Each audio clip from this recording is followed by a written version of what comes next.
So let me stop sharing. All right, yes, thank you everybody for being here today. My name is Julie Miller with the Haverford College Center for Peace and Global Citizenship. Today's webinar is called Cultural Humility and Historical Understanding, Understanding What is Now Pennsylvania Through Indigenous Experience. I'm just going to do a quick tech overview and then we'll move on to the presentation. So if you experience any technical issues while you're in this webinar, please message me directly through the chat function at the bottom of your screen. You're probably familiar with Zoom at this point, but just in case, remember that you'll have the option in your chat box to message all participants or individuals. So you'll be able to select my name, Julie Miller, from the drop-down list of participants. If your connection drops and you can't get back into the webinar, please email me and I'll try to troubleshoot with you. You can either respond directly to the email I sent yesterday that had the meeting link in it, and I'll also drop my email address in the chat box in a minute so you can access it there as well. So today's webinar is co-sponsored by 3 membership networks. At the Center for Peace and Global Citizenship here at Haverford College, we're members of the first 2 and we host the 3rd. Those networks are the Pennsylvania Council for International Education, also known as PACE, the Philadelphia Higher Education Network for Neighborhood Development, known as FEND, and the Community-Based Global Learning Collaborative, known as the Collaborative for short. While these 3 networks all have different missions, their missions overlap at the intersection of supporting diverse people, working together on campuses and in communities to co-create more welcoming, just, inclusive, and sustainable communities.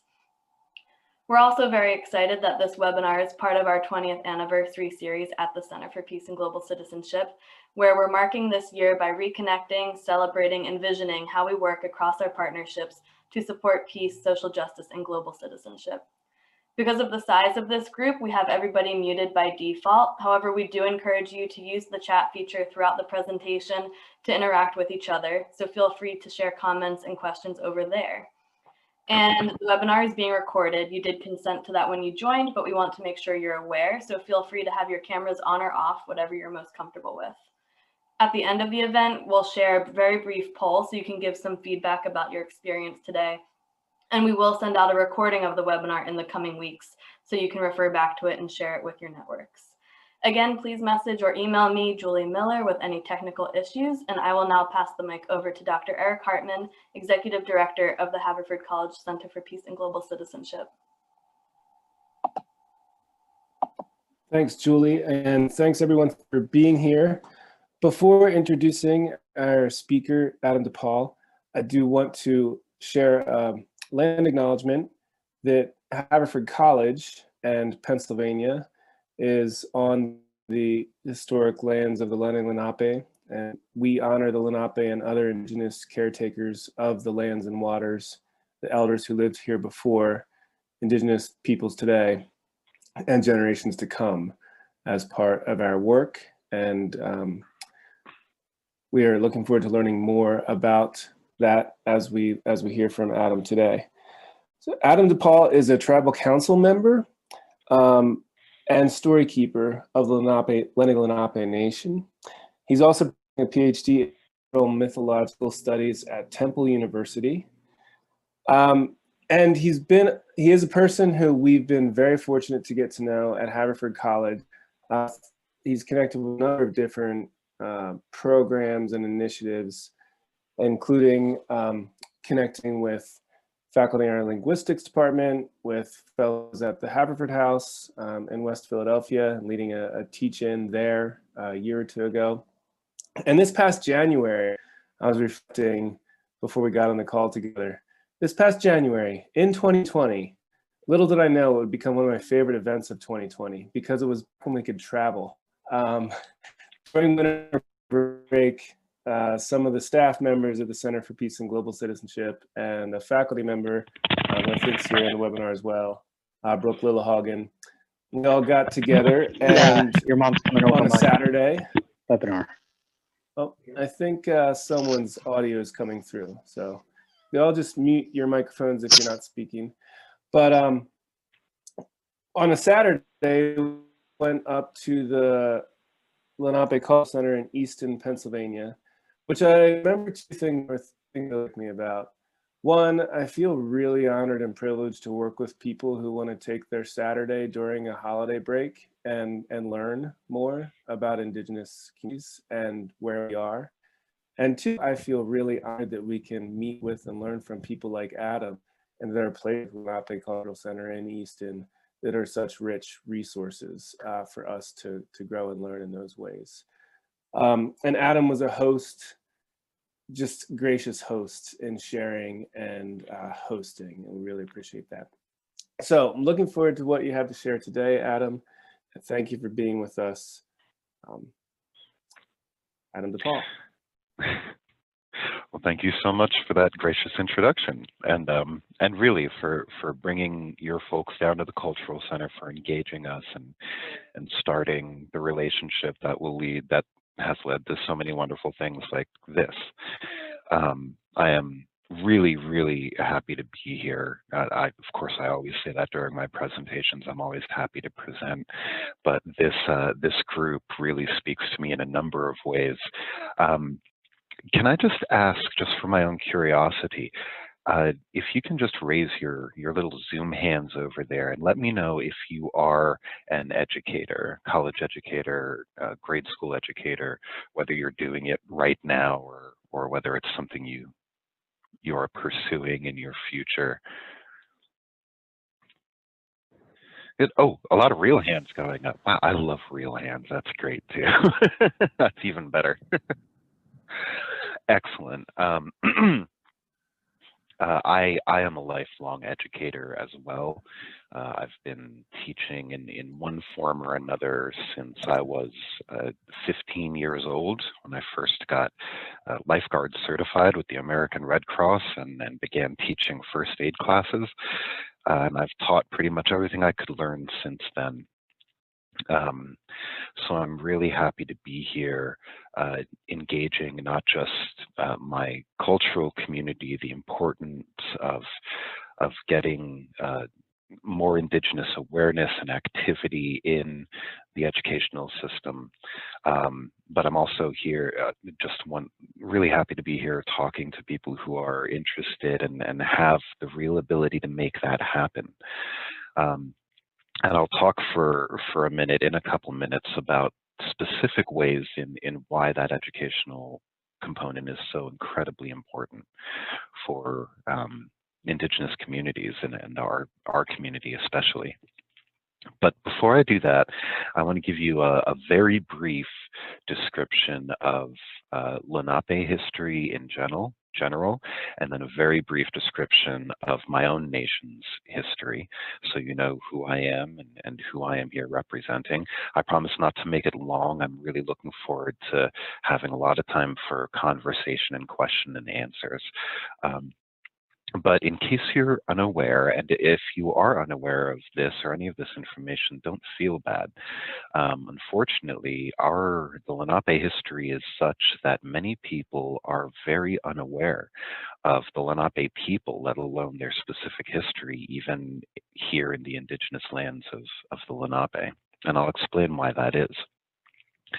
But the Lenape people are the Indigenous people of eastern Pennsylvania, southern New York, all of New Jersey, and northern Delaware.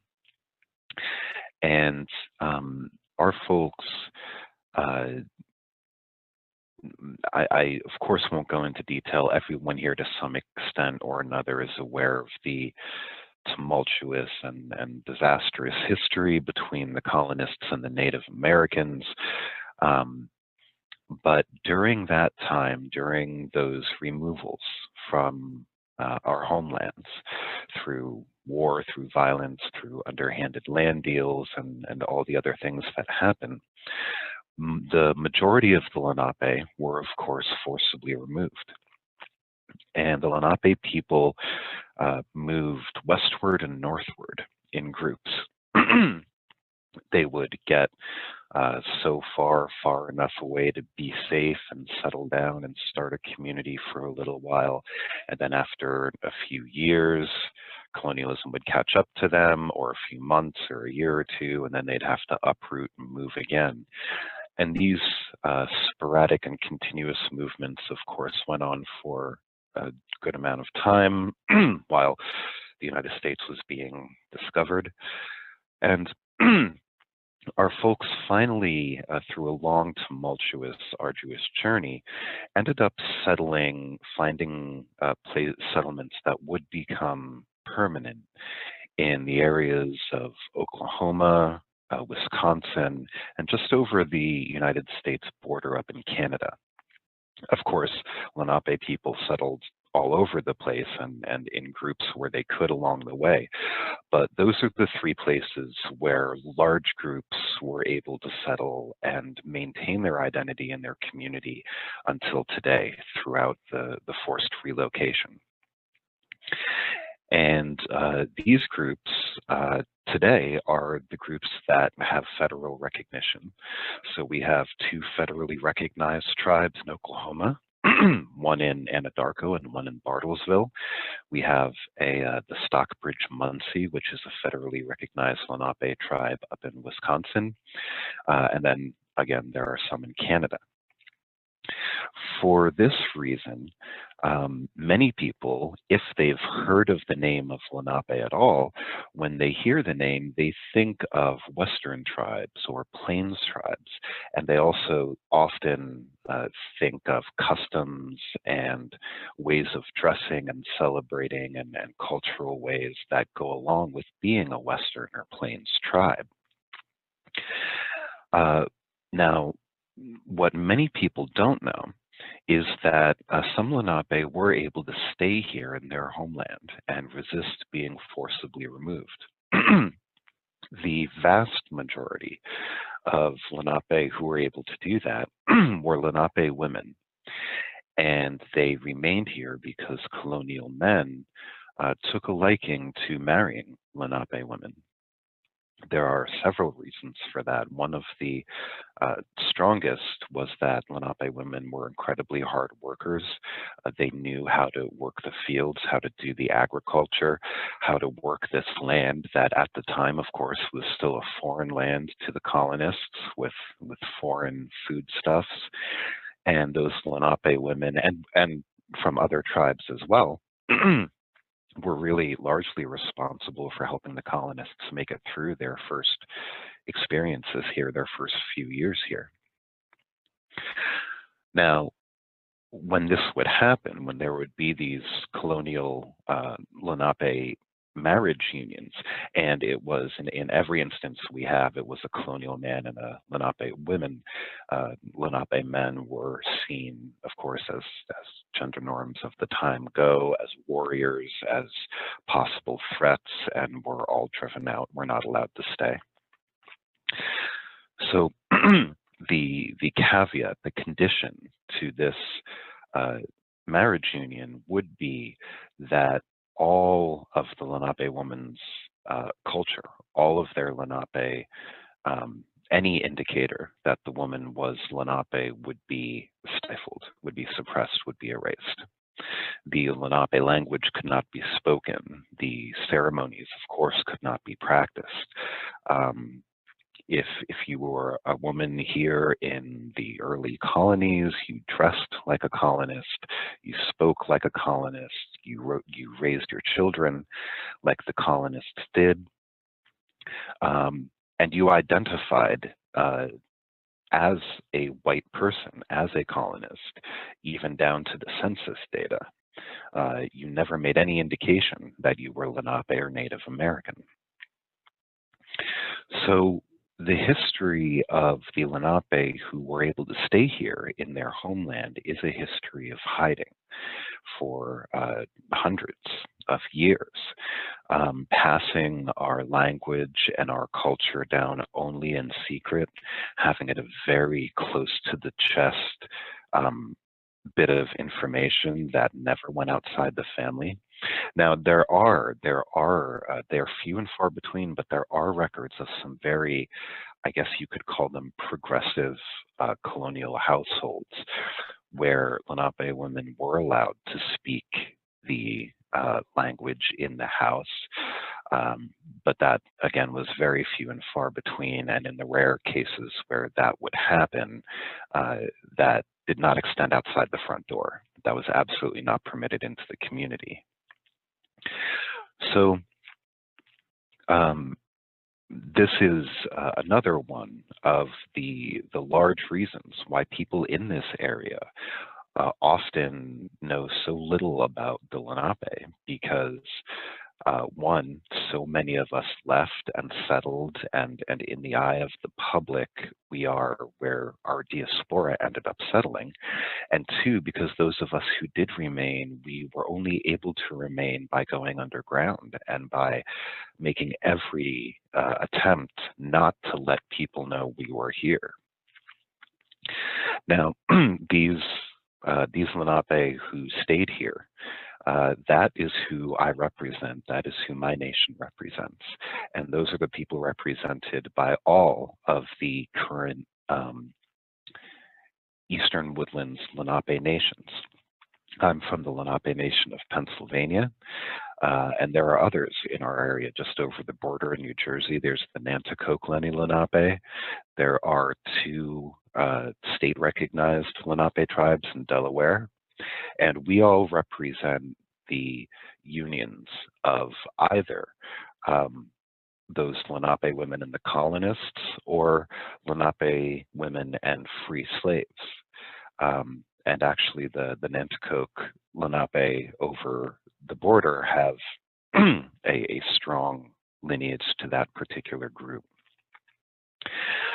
So the last kind of piece of this trifecta of why Lenape history is so obscured even here in our Lenape homelands is through the process of federal recognition. This is something I've literally given multi-day lectures on its own, and I won't drone on about this. But as with anything else I'm saying, please let me know if you have questions later. I'll go into more detail. But through the process that the United States government has devised to give federal recognition to Native American tribes, one of the primary qualifications to gain that recognition is that your nation, excuse me, has had a continuous relationship with the government since the times of colonialism, that you can track through records, through letters, your nation's existence, and that the government has been aware with you. So you can probably already see the problem.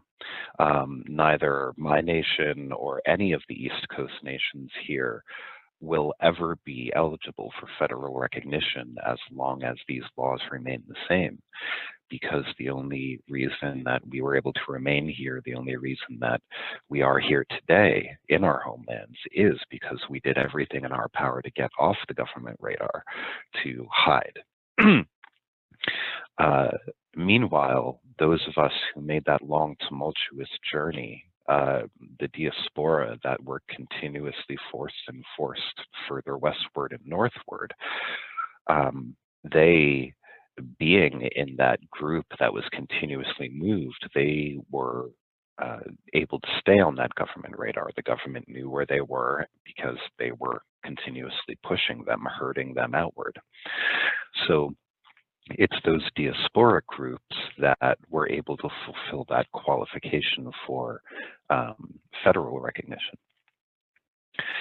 So all of that, other than a little history lesson, is just a long way to say, don't feel bad if you don't know much about the Lenape, even if you live here in the ancestral homelands.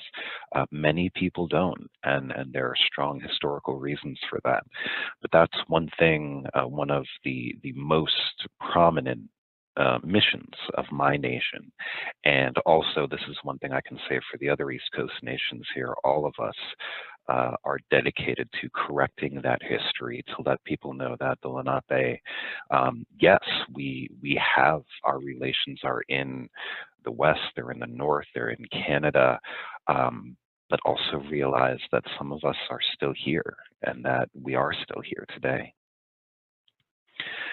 So there's a number of well, a large number of things we do to try to correct that history and to try to raise awareness of the fact that we are here and what we had to go through to be able to stay here. And I'm going to relate to you very quickly something about, I am in the habit of saying about 10 years ago, but it hits me that I'm getting older, and I've been saying about 10 years ago for about 3 or 4 years now. So about 10 to 15 years ago, we were approached by the University of Pennsylvania to put on an exhibit co-curated by our council members and the University of Pennsylvania Museum. And we spent about 2 years putting that exhibit together, and it was a wonderful project. People loved it. It ran for 2 terms. It got voted for an extra term. And then today, when it finally ran out its second term, we brought it to our cultural center. Our cultural center is in Easton, Pennsylvania. And I'd love to see any or all of you there in a hopefully not too far distant time when it's okay to make that journey again. Right now, our cultural center is unfortunately closed until the pandemic makes it safe again to open. But this exhibit is based around what it ended up being called was a prophecy. And the only thing with which I'm a little hesitant about this wonderful exhibit is the word prophecy. I think if I had thought about it more carefully and been more involved, I would have asked for a different word, because that word can have religious overtones, it can have kind of new agey overtones. But what this thing that ended up being called the prophecy of the 4 crows, what this is a story that came down through my chief, the chief of the Lenape Nation of Pennsylvania when I was growing up, now our chief emeritus, Robert Red Hawk Ruth. It was a family story, something his parents had told him. And it was not told as a prophecy, a way of telling the future or anything like that.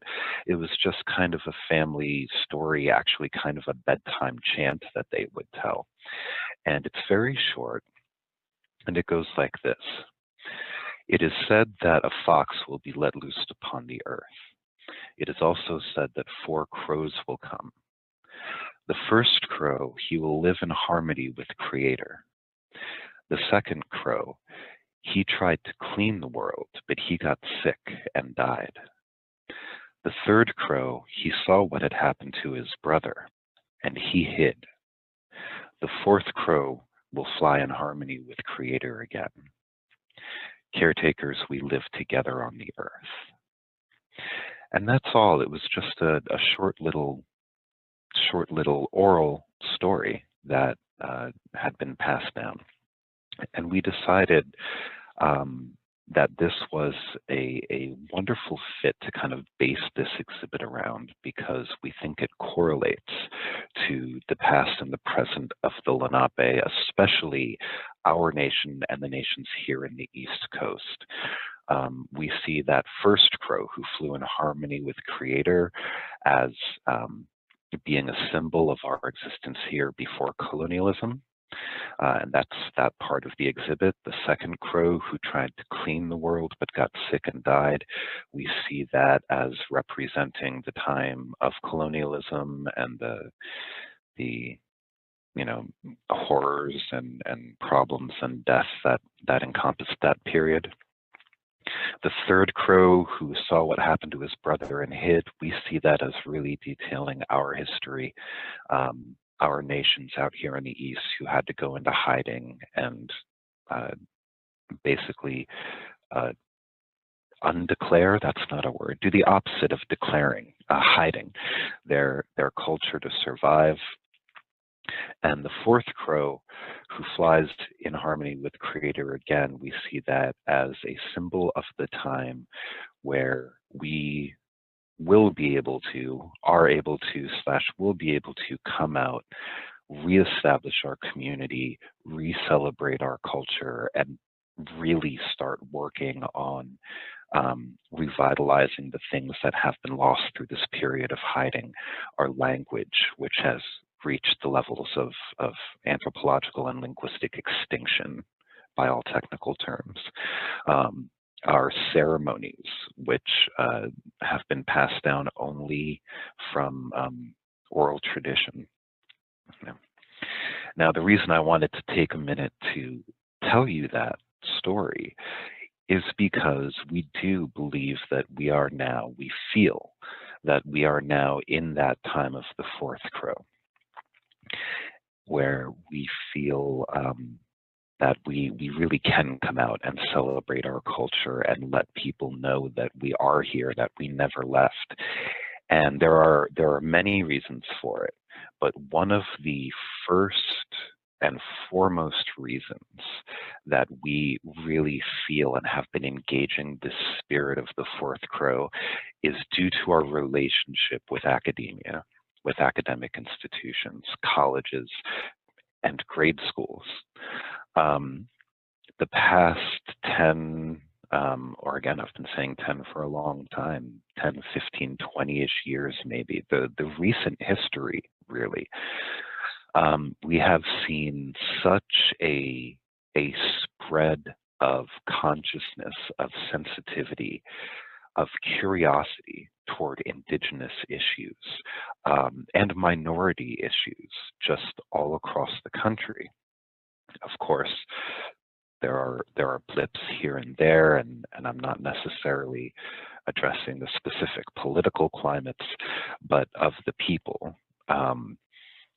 People have wanted to know about us. People have been approaching us and asking, what about our culture, about our history. We're invited into universities, into high schools, into elementary schools to give programming. And I have the privilege, being a person who has a foot in academia as a PhD student and also as an instructor, I have the privilege of being kind of the academic liaison of the nation. I do a lot of work with our college partners. I do a lot of these presentations. And there are other things as well that go into this spirit of feeling like we're in the fourth crow. But one of the primary, if not the primary things, has been the curiosity sparked by educators, by academic institutions wanting to correct these records, wanting to learn the real history, not the history that is even today can be found in high school textbooks that say all the Lenape left the East Coast. So for that, I want to thank everybody here for being here, for being involved. There's really, it's incredibly, unmeasurably important that information about the Lenape people, that the history, that the culture gets into those places that are producing the minds that will be the legislators of tomorrow, that will be the curriculum makers of tomorrow, or that will, be whatever else, even if not in the academic system, but people who just talk and remember what they heard in school about the Lenape. It's vitally important. So there's a lot more that I want to talk about. I want to touch on some initiatives we have right now to do some revitalization and awareness increasing events. But before I do that, I know I've been droning on for about a half hour straight now with a history lesson, and I'd love to hear any questions you had. Any feedback you had on any of that, on the history, on who we are, on who I am, specifically the Lenape Nation of Pennsylvania, or on anything specific you were curious about. And I'm happy if you just shout out. I'm watching hands here, and I'm also watching the chat. I'll give a minute for that, but if nobody has anything at the moment, I can talk for days. Yeah, thanks, Adam. I think I'll make a little suggestion. And actually, my failure, I typically do this at the outset, but there's a lot of folks here who don't know one another. Maybe everyone could just drop in who you are, where you're chiming in from, if you're part of an organization or an institution, and if you have a question that's occurred to you just yet, or a resource that you'd like to share. Adam, that would probably yield a lot of content at once. I'll read that and let you know if there's any themes or anything that drop up. That I also want to encourage anyone to chime right in, but I'm gonna myself put in the things. What did I just say? Where you're coming in from, if you have a question or a resource that you'd like to share. Could I ask? That's great. What a wonderful idea. Oh, sure, of course. How many people identify as being Eastern Woodlands Lenape? That there are about, or at least 3 different ways to approach that question. And unfortunately, I can only give you an accurate response on one of those. I can tell you that our nation, the Lenape Nation of Pennsylvania, we have just over 300 families on our rolls. That's not individuals, those are family names who have registered with us. I don't have specific numbers for the other nations in this area, but I can tell you from working with the Nanticoke over in New Jersey, just from seeing them, from doing shared events, they seem like their nation is just about as big as ours, if not the same size. The nations in Delaware both seem to be a little smaller, probably due to the smaller size of the state. Even though there are no state lines technically in any of our tribes, we have members in Oklahoma, we have members in Wisconsin and Delaware. But the 2 Delaware nations do seem to be a little bit smaller, not too much so. So just from eyeballing it, from having events with the other nations, I'd say New Jersey is comparable, and the 2 nations in Delaware each probably slightly smaller than our nation. So that's the second answer. The third answer is that it's incredibly important to realize that there are many Lenape who either choose not to or cannot become part of an actual nation. The reason they may not be able to, if they want to be a member, is that all of the Lenape nations of which I'm aware, including our own, do require that you can prove your lineage and prove yourself as Lenape through your genealogy. And if you're thinking about the history I related, you are probably realizing that can be an incredibly difficult thing to do. Lenape people identified as white on the census. Lenape people were often not afforded proper or religious burial rights or birth certificates. They weren't recorded in the same documents as Christians, if they were recorded at all. And often they weren't buried in the same graveyards, and there may be no record of those things. So now it's not that simple. It's not as simple a matter of, if you have a genealogy through government records, you're in. If you don't, you're out. I have so much respect for our genealogical committee. They've really done an incredible amount of research weaving this tapestry of the few people who do have that government line to show, and then other families who come in and through family histories, photos, newspaper clippings, events that happened that are recorded, they were able to find, well, you are this person's cousin, and it shows here that you two are related in this obituary, and this is a proven line. And that's probably, I shouldn't say probably, that's much more where our archives have come from, is from doing kind of detective work through old newspapers and old county records, connecting people. But yes, so there are still people who are unable to make those connections, and so they can't officially join their nation.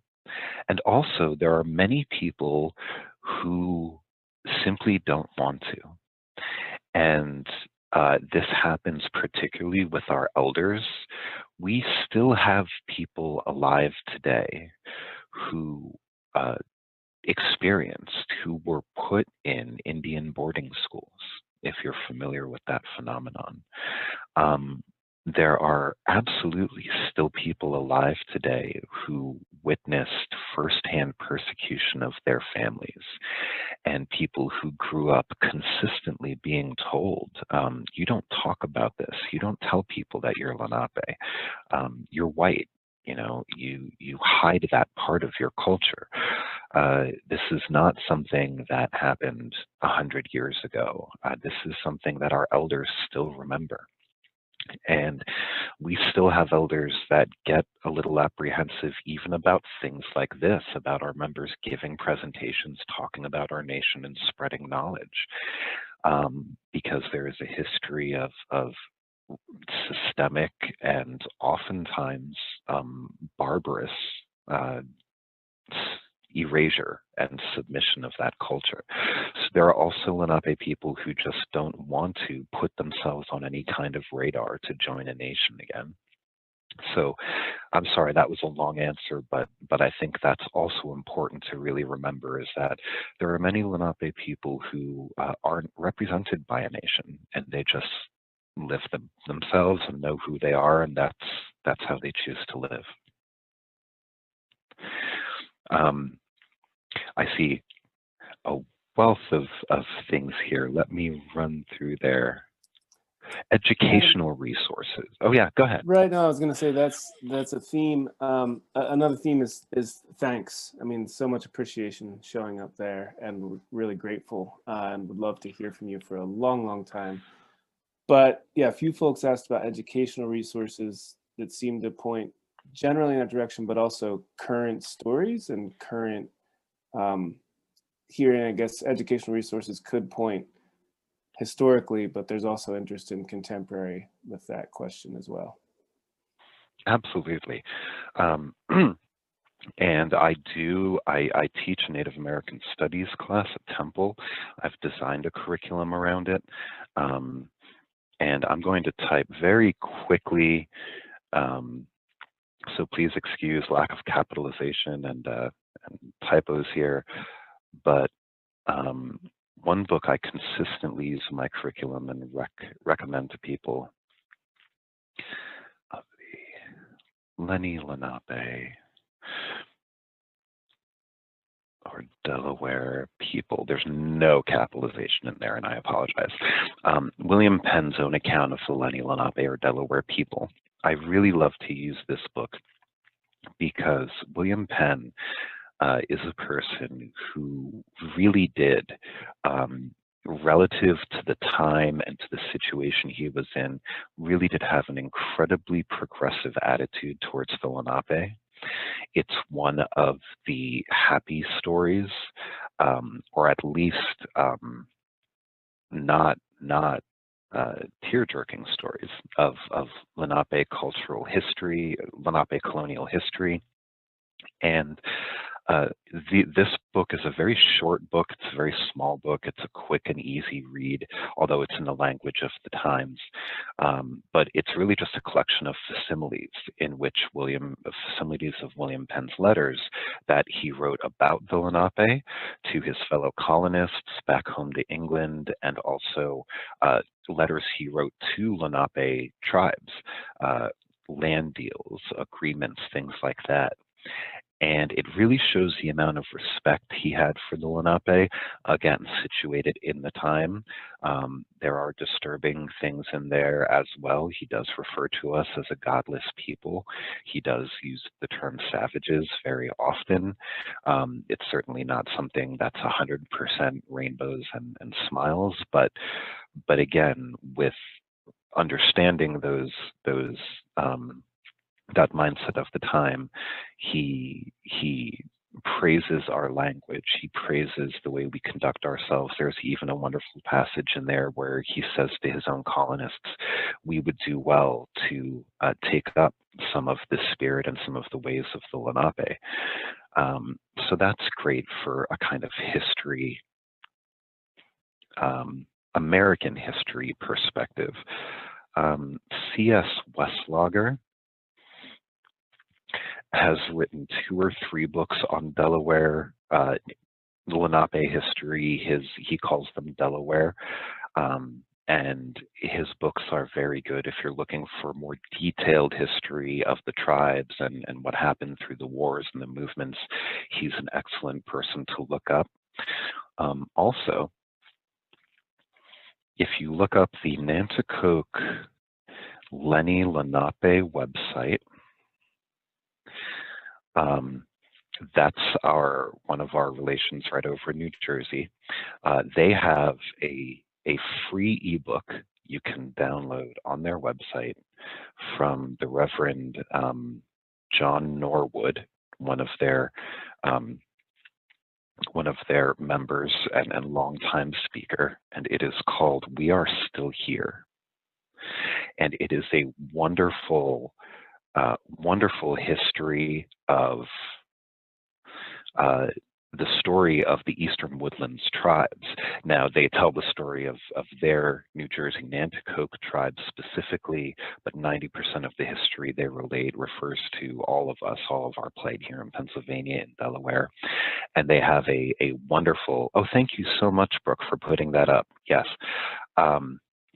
He also has a wonderful little section at the end that he calls Native American fallacies, that he dedicates like a paragraph or a half page to disputing things like the fallacy of the last Indian left, or the fallacy that government recognition defines who is Native American and things like that.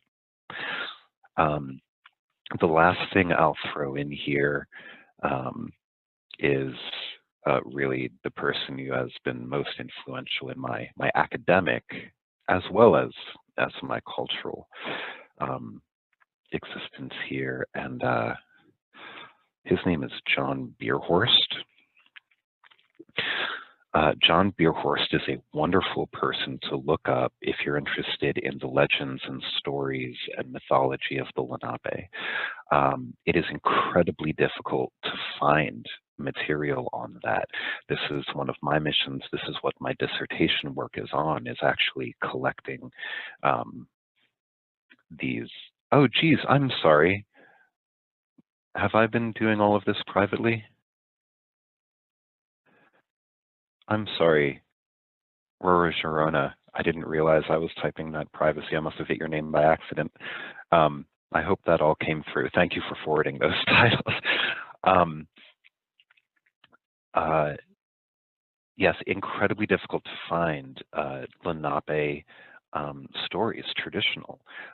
In order to find them to any extent, you really have to dig through accounts of anthropologists and linguists in the early colonial period, or records of settlers who had experiences with the Lenape.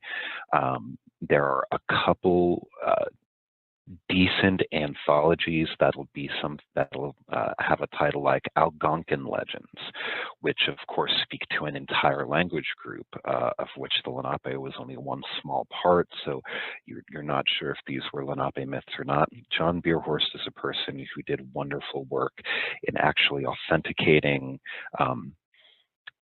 interviewing our elders and really getting a body of Lenape, specifically Lenape mythology out there. Great. Sorry again for private messaging those things. I'm not sure to pronounce the person's name, but they forwarded everything. Thank you. So there was a cluster of comments around solidarity, it seemed like.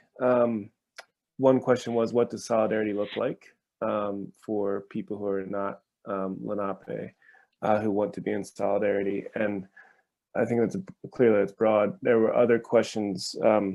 Someone's working on developing institutional land acknowledgements, and I'll just stop there. But just to note, there's another question around solidarity after we hear you for a little bit. Certainly. I want to throw in one more thing, and I put that to everyone. Okay, Tommy Orange's There, There. I'm sorry, it's one more book that just hit my mind. This just recently came on my radar. The Philadelphia area, thanks to the Philadelphia Library, had a big push to get communities reading this book. We at Temple, I'm the president of a Native American and Indigenous Studies group, and we did an event around this book. And I'm so happy this happened. What I love about this book, this is not about the Lenape, this is not about the East Coast nations, but I still recommend this book because it's one of the only works, really the only popular work I've discovered that addresses Native American culture as it exists today in contemporary times. The characters are living now. There's a lot of commentary about urban spaces. If you're touching on gentrification or anything like that, you can use this Indigenous experience for a lot of different subjects. So one more great book. So solidarity. Well, let me speak on land acknowledgements first. At least my answer I think is a little shorter for that. Land acknowledgements are a wonderful thing. And if you're interested in detailed help or you have questions, and this goes for anything, not just land acknowledgements, please contact us through our website. And please also, Eric, feel free to give my email address. I'm fine with that. Lenape-nation.org. You have to get that hyphen in there. You get some weird business site that's out of business. But the thing about land acknowledgements is that we require no specific phrasing or verbiage. People often email us and ask, what should I say? What would you like us to say? And sometimes people even email and ask us if we would give a land acknowledgement. And the thing about land acknowledgement, the heart of that is that it comes from you, right? Or I shouldn't say you, I'm sorry, I have no idea about your individual cultural histories or situations, but the people who are asking us, it comes from people wanting to acknowledge we are on the land that the Lenape traditionally lived on. So we really do encourage people to form that personally or organizationally, whoever's doing it, have them to come together and decide how they want to word and portray that sentiment. The one thing that we ask is that you avoid language that suggests that the Lenape had a sense of ownership, of possession over the land.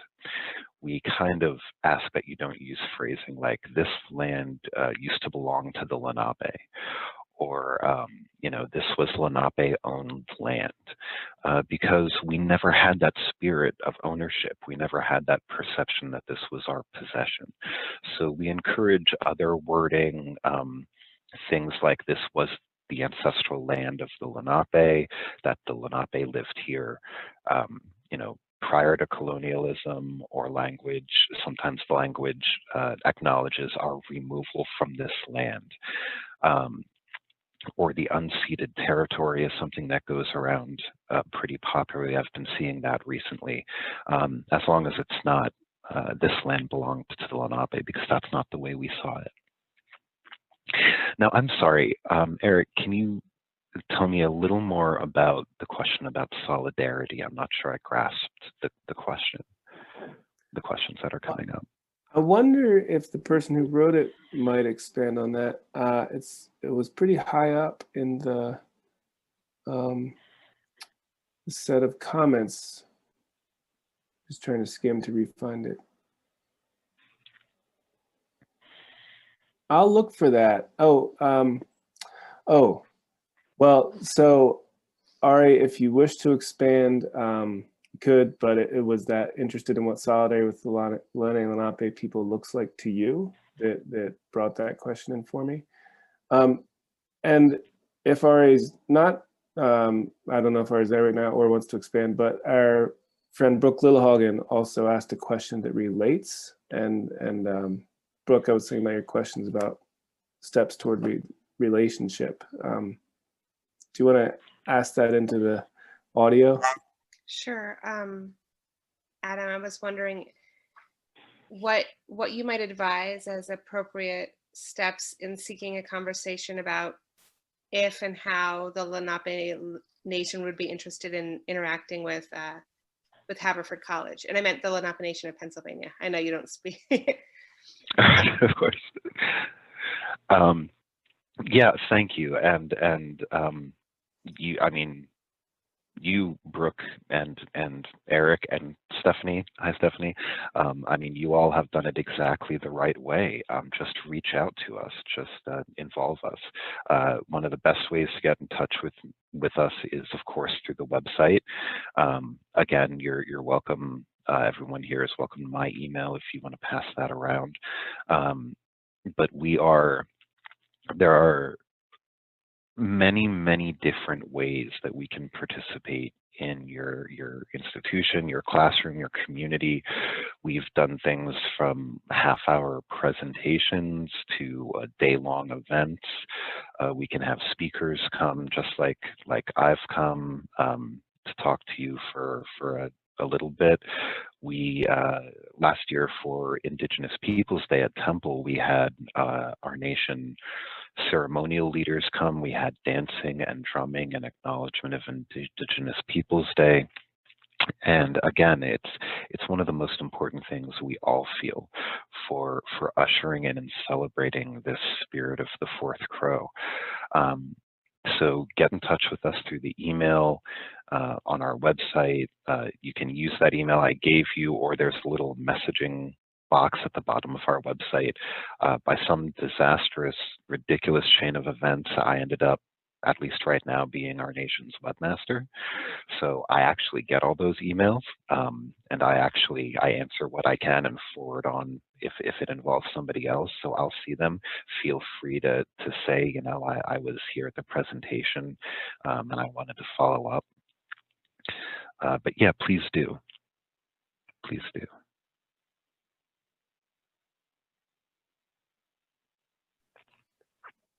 Adam, there was also a specific question. Someone wondered about whether the Lenape Nation has relationships with tribal colleges. Tribal colleges? I'm sorry, I'm not familiar with that idea or term.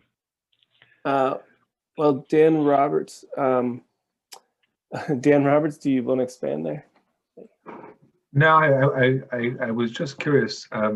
I'm more familiar with tribal colleges in the Dakotas and in the Midwest. And I work at an HBCU, and I was just curious about any linkages, any associations with tribal level education. Are these, and I'm sorry, I'm fascinated by the term, and I'm a little bit embarrassed that I'm not more familiar with it. Are these colleges that are on reservations on tribally held land?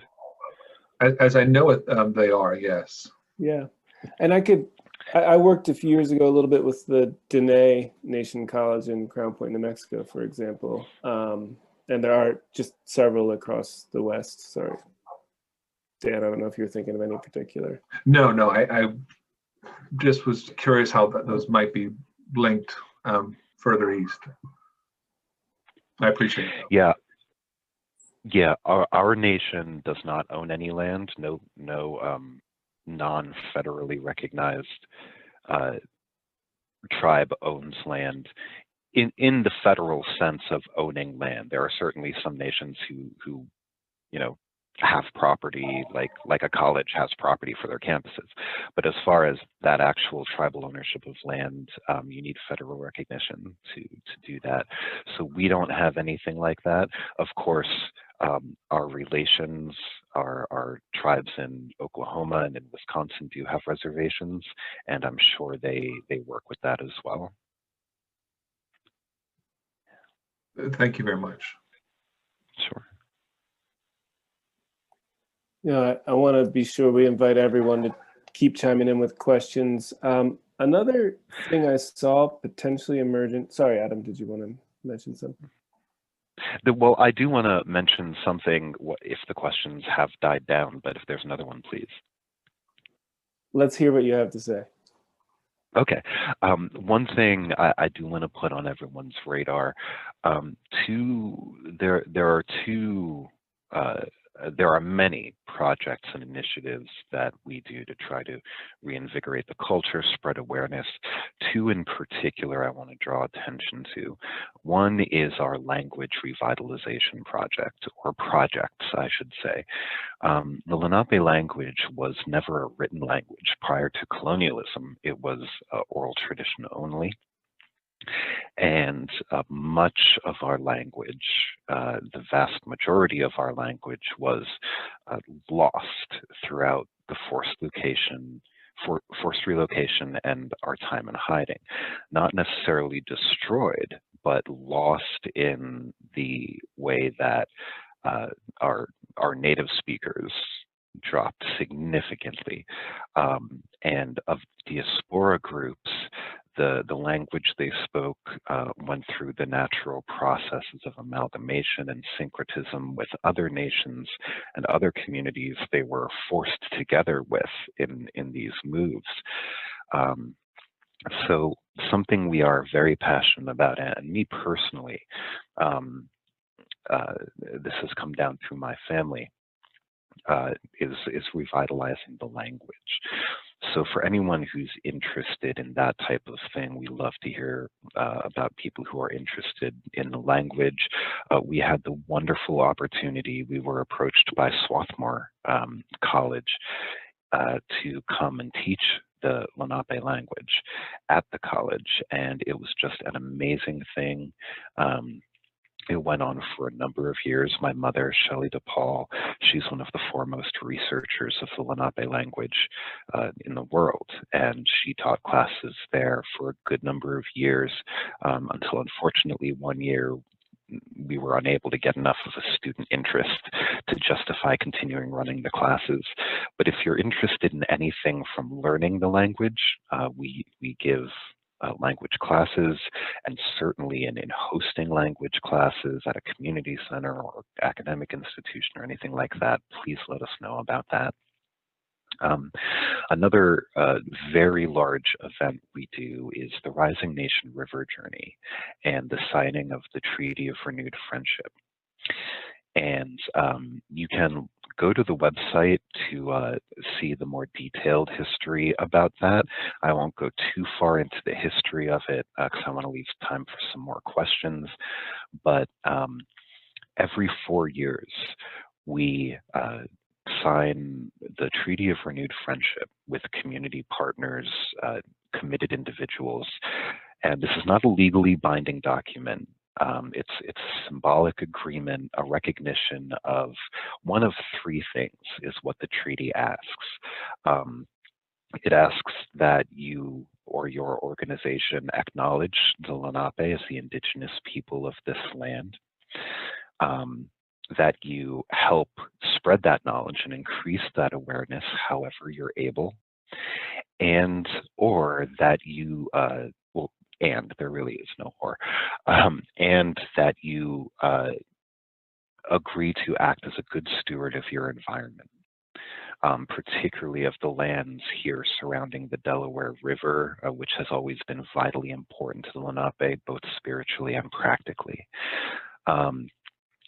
And to commemorate the signing of this treaty, we take a 3 to 4 week paddling trip in canoes and kayaks down the length of the Delaware River, starting up in Hancock, New York, and ending down in Cape May, where it dumps out into the ocean, Cape May, New Jersey. And we stop all along the way. We make many stops with partners, old partners, new partners, academic institutions, people like the Audubon Society, watershed organizations. And we'll hold treaty signings there where the community can come, or sometimes people prefer just private treaty signings, and we'll do that. We might give presentations on our culture if they like. Our partners might give presentations on what kind of things their institutions are doing to raise awareness or to protect the environment, things like that. It's a wonderful, wonderful event. The next one is coming up in 2022. The last one was in 2018. I'm the coordinator for the journey. I took that on last year, and I'm doing it again. Well, last journey, I'm doing it again this journey.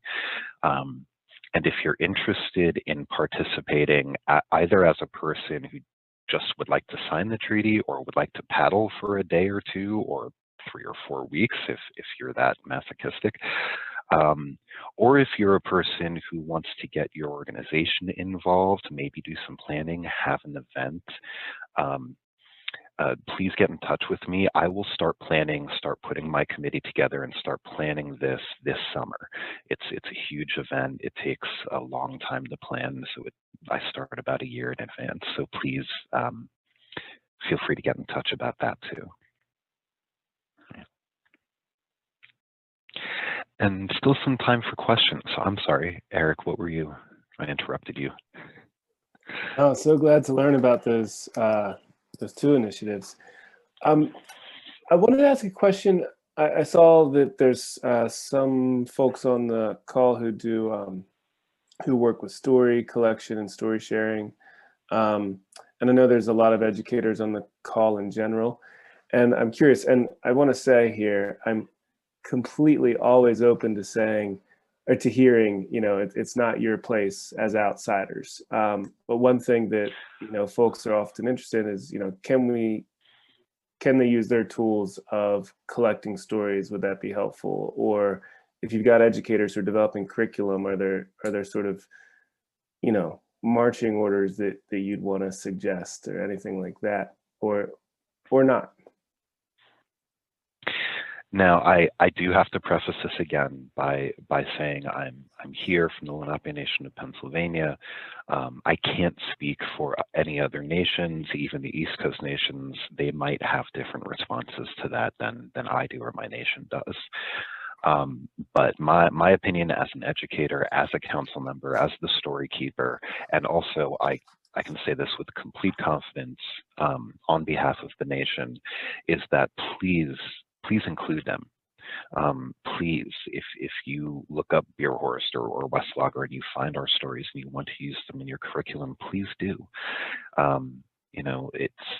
That's part of spreading awareness, part of using spreading awareness of our culture, letting people know we're still here.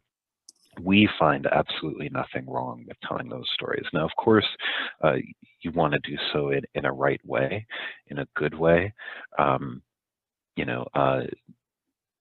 Make sure when you introduce the stories that you're introducing them with the accurate history, that people know where they're coming from.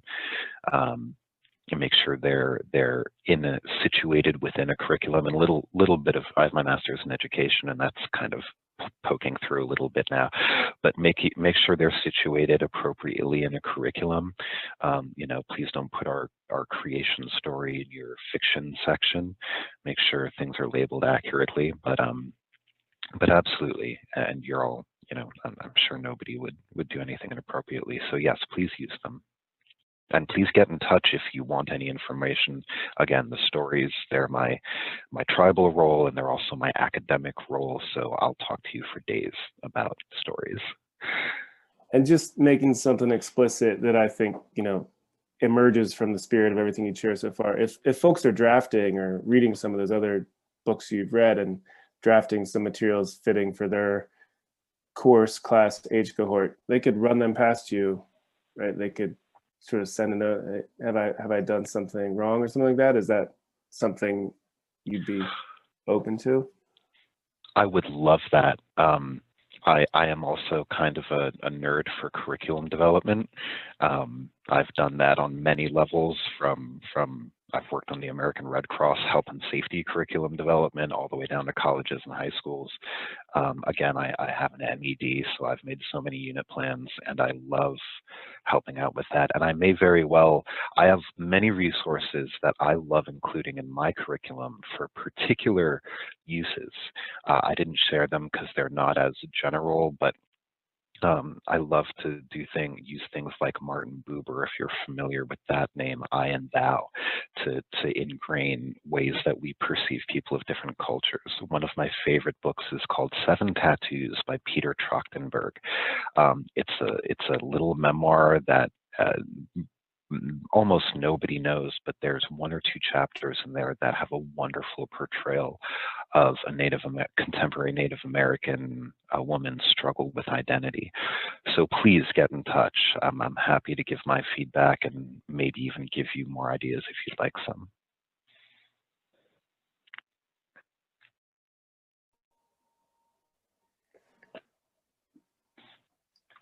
I want to give a pause to see if any other folks want to drop a question in. We certainly have time for one more.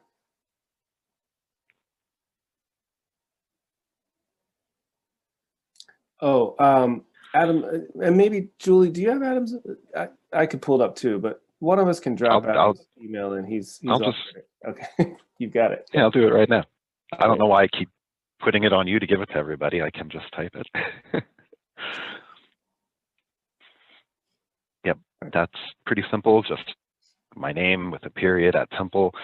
If you lose it or anything, again, if you email us through the site or use the messaging function through the site, I'll be the one who sees it first. So that's fine too. You can even put in there, hi, Adam. Great. You know, one thing that emerged for me, of curiosity, you mentioned the commitments, agreeing to act as good stewards of the environment. You know, I haven't read anything specific to the Lenape Nation of Pennsylvania and its expression of environmental care. Are there particular ways in which, and I think Karen mentioned something earlier, like Karen and I have never met, but there was a really interesting comment around water. So I'd love to hear more about the specificity there. Well, really, unfortunately, there's no detailed, people do often ask, like, do you have tribal cultural ways of preserving the land that you would like us to practice? And it's not something like that. We do have things that are traditional. If you're familiar with things like Three Sisters planting, we have ways of managing crops and land that is kind of self-sustaining. Works along the lines of permaculture, which is a pretty big word going around right now, if you're familiar with that. But there's nothing that we say these are things everybody should do, other than really just have that mutual respect and understanding for the reciprocity that exists between us and our environment, and get involved with preserving that environment however your avenues in your life make that possible for you. We have many initiatives. We sit on several environmental committees. I am a representative, for example, on the Lower Delaware Management and Watershed Organization, and I think I have one of those words wrong. It's a large title. I'm sorry, but we sit on committees like that. We have voices in things that would happen to the Delaware River or the watershed communities. We partner with societies like the Audubon Society to work with things like spotted lanternflies, which are still around, although we're doing okay with them. But it can be as simple as just recycling. And it can be as simple as if you're a person who walks, I walk, and every couple of weeks as necessary on my walk, I'll bring a trash bag with me and grab a couple things I see. So however your life, your situation allows you to do that, that's what we ask and what we champion.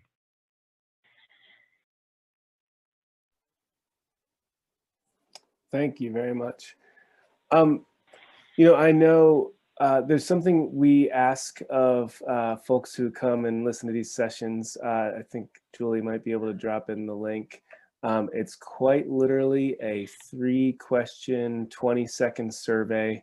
We're glad when we can have events like this, and it helps us so much if we can get feedback regarding participants' sense of things. I will say, Adam, even as people dropped off and several even individually messaged me, tons of gratefulness, which I also feel very grateful, compounded by the sort of external stresses in our society right now. This was like a bath in just things I love to learn about and feel grateful to have the opportunity to be part of, and everyone who's been here and giving generous comments as well. So folks, Julie dropped it in a second ago, maybe just drop it in again because there's so many thank yous so quickly, but if you did visit, if you could do that quick survey. And we're not kicking folks off. If anybody has any final questions or words for Adam, that's great. I certainly want to say thank you. Thank you, Adam. And thank you, everybody. Everything we do, we have kind of a code that guides us, and it's a code of 7 generations. We look forward, and in the ways we conduct ourselves and the things we do, we think about how that will affect the next 7 generations of our people. And I can just see through the faces and through people we have here, all of you are involved in that, whether you are people who are helping raise those generations, help form and educate those generations. Many of you are part of those future generations, at least I can say that. So thank you for being here, and please bring this forward in a good way to your classrooms, to your families, to your friends, however that works for you.